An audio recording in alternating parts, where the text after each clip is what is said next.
Advaita Pancharatnam of Adi Shankara Bhagavad as explained by Sri D.B. Ganguly. Already we have seen in 15 sessions. Today, this is the 16th session. Om Shri Gurubhyo Namaha Harihi Om Shri Ganeshaya Namaha. Dr. Krishnamurti Shastri, Dambe Punacha, Karnataka, India. So let us continue the 16th session.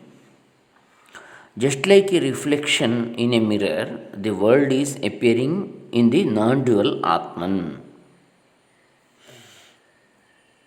Objection: if the cognition of the world is merely Mayika or illusory, as soon as the cognition of Atman accrues, just like the rope snake, it should not appear, is it not? Consolation. To this query, already we have given a consolatory answer from the Paramartha Drishti. Now, assuming that the world existing really appears and that it is empirical, we will give another consolatory solution. An appearance which does not have any real existence may plausibly keep on appearing even after the really real entity is cognized. For instance, look at the reflection of a man appearing in a mirror. Children believe their own reflections appearing in the mirror to be another child alone. After some years, when they grow up a little, they cognize the truth in the manner this is a reflection. Actually, there is no other child in the mirror. Actually, there is no other child in the mirror. Even after this correct cognition has dawned, the reflection continues to appear, is it not? Similarly, even after the cognition of the type, the world has no other existence. Its existence is truly Atman's existence alone. The world may continue to appear. Objection. When the mirror is there in front of the reflection appears, when the mirror is there in front, the reflection appears. But when it is not there, the reflection does not appear. Similarly, there are these two phenomena like the world appearing and the world not appearing in Atman.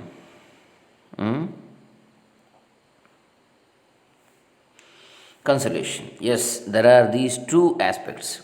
In the waking and the dream, the world appears, while in the deep sleep, it does not appear. But whether the reflection appears or not, just as the mirror remains as it is, in the same way, Atman is one alone, non dual. That is, one without anything second to him. Even when the reflection is appearing in the mirror, or even when it is not appearing, the mirror remains in its clean, pure form alone. In the same manner, whether the world appears or not, Atman is not affected even a wee bit by these two events and exists perennially as the non dual absolute essence of being alone. Objection. Even when the differences like objects, body, senses, prana or vital force, mind, intellect, and ego are all there, and when cognizing the external objects through the senses and experiencing resultant sukha or dukkha, is Atman non dual? Consolation. All the divisions or different parts mentioned above are skin to the reflections in the mirror, are akin to the are similar to the reflections in a mirror. Hence, Atman is non-dual alone. Although in the dream it appears as if we are cognizing a thing, performing an action, and experiencing sukha and dukkha, there is no change whatsoever in us in reality. In the same way, even when the triputis or triads like Jnatru cognizer, Jnaya the object cognized, and Jnana cognition Bhoktru, enjoyer, bhogya, the object enjoyed, and bhoga, enjoyment, are appearing in us in the absolute, really real sense. This duality of the triads does not at all exist in our Atman. He subsists on non dual alone. Objection. To the extent that in one state witnessing a Mayika or illusory duality, diversity, and in another state not witnessing such duality or diversity, is there some change in Atman or not? To that extent, at least, does it not amount to saying that within himself, Atman is of an essential nature of duality or diversity?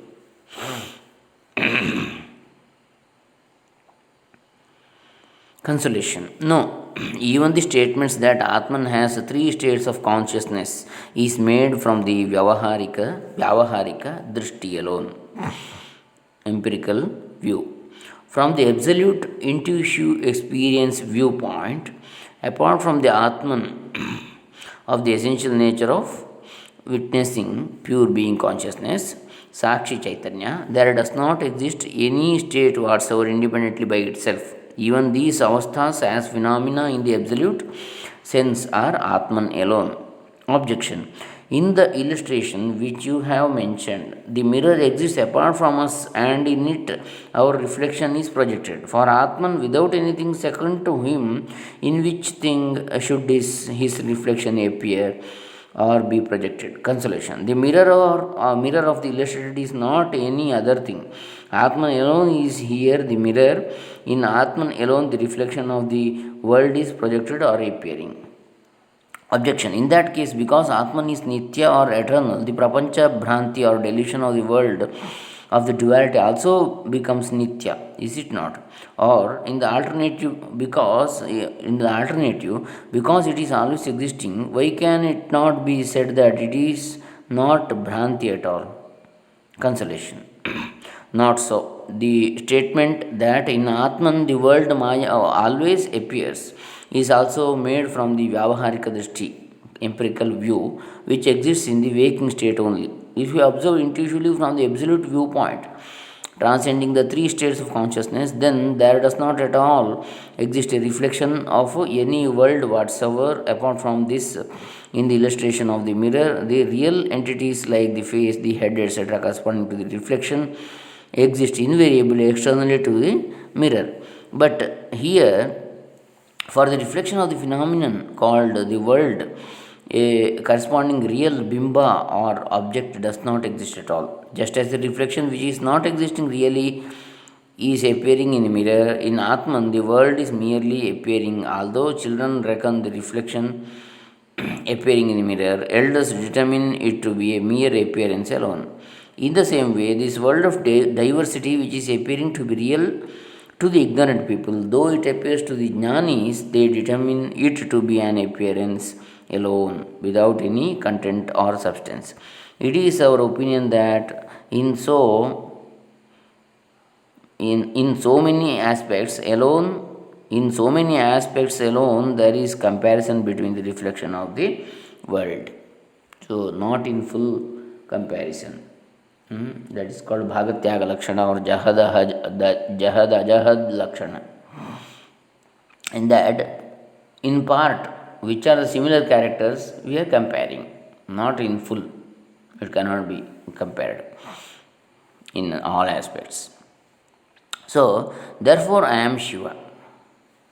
Hence, what is determined by all the deliberations carried out so far amounts to, if we observe intuitively from the Jnana Drishti as stated above, then we are in the absolute sense eternally Advitiya Chaitanya Swarupas alone, who are Nitya Shuddha Purna Swarupas.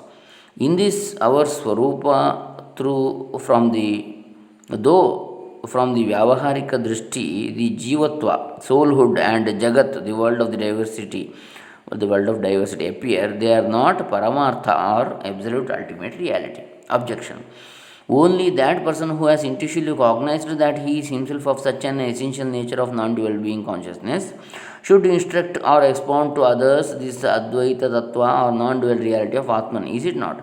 But because one who has realized himself to be non dual cannot possibly entertain any Satyatva Buddhi or idea or belief of reality with regard to the duality, how at all can he instruct to others? If such people cannot carry out this spiritual instruction, how at all can the Guru Shishya Parampara or the long tradition of propagation through the teacher and the taught be maintained with regard to this Advaita Shastra? Consolation. This doubt arises in the minds of those people who do not have the discrimination with regard to the Vyavaharika Paramarthika Drishtis, empirical and the absolute views delineated above. For even after cognizing the truth that the rope cannot be a snake, there may be a cognition that the rope is appearing as if it is a snake. Even after waking up, there may be a cognition to the effect that to me then the dream was appearing as if it was waking. Even after the cognition of the type, the reflection appearing in the mirror is real only, is sublated. The cognition of the type, when I was a child, the reflection itself was appearing as if it was real, may subsist.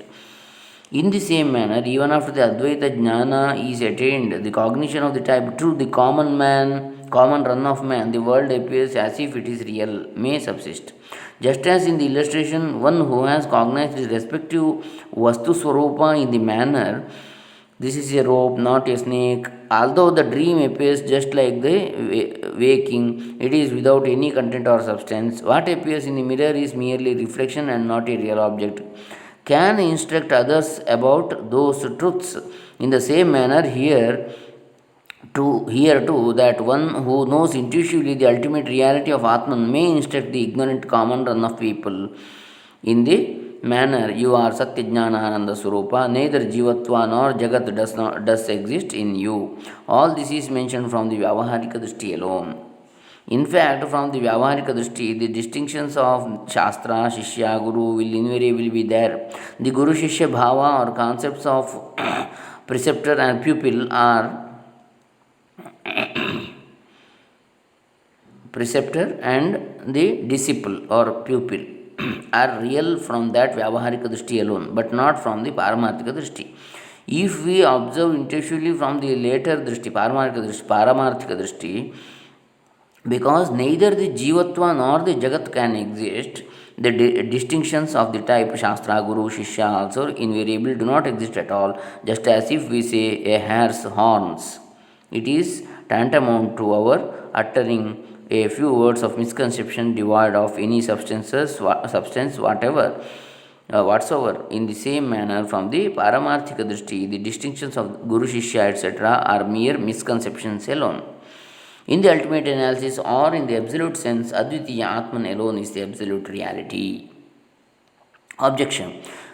The Dvaitins can confront Advaitins with a legitimate doubt of the type because for us Dvaita is real, we can raise a doubt with you, but because for you Dvaita is unreal, to whom can you narrate a solution? Is it not? Consolation.